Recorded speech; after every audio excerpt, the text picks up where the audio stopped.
ప్రియ యవ్వన బిడ్డ, ఈ యవ్వన కాలంలో దేవుని కాడి మోయాలని ఆయన ఆశ. ఈ యవ్వన కాలంలో నువ్వు ఆయన కొరకు బ్రతకాలని ఆయన ఆశ. ఈ యవ్వన కాలంలో నువ్వు ఆయన కాడి వెతుకొని ఆయన వెంబడించాలని ఆయన ఆశ. నువ్వు నశించిపోవటం ఆయనకి ఇష్టం లేదు. నువ్వు పాపంలో పడిపోవటం ఆయనకి ఇష్టం లేదు. నీవు శాపములో, దుఃఖములో, ఆవేదనలో, డిప్రెషన్లో నువ్వు నశించిపోవడం ఆయనకి ఇష్టం లేక దేవుడు నీతో మాట్లాడుతూ అంటున్నాడు, నీవు నా చెంతకి రా, నేను నిన్ను బలపరిచి నిన్ను వాడుకోగలను, నిన్ను పరిమళ వాసనగా నిన్ను మార్చగలను.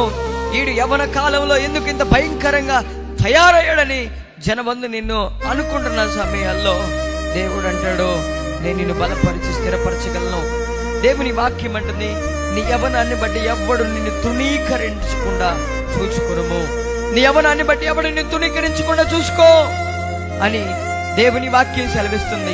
నీవు దేవుని చెంతకు రాగలిగితే దేవుడు నిన్ను బలమైన ఆయుధంగా మార్చుకోగలడు. నువ్వు నశించిపోవడం ఆయనకి ఇష్టం లేదు. నువ్వు కృంగిపోవడం ఆయనకి ఇష్టం లేదు. ఈ యవ్వన కాలంలో బలంగా నువ్వు ఆయన కొరకు నిలబడాలని ఆయన ఆశ.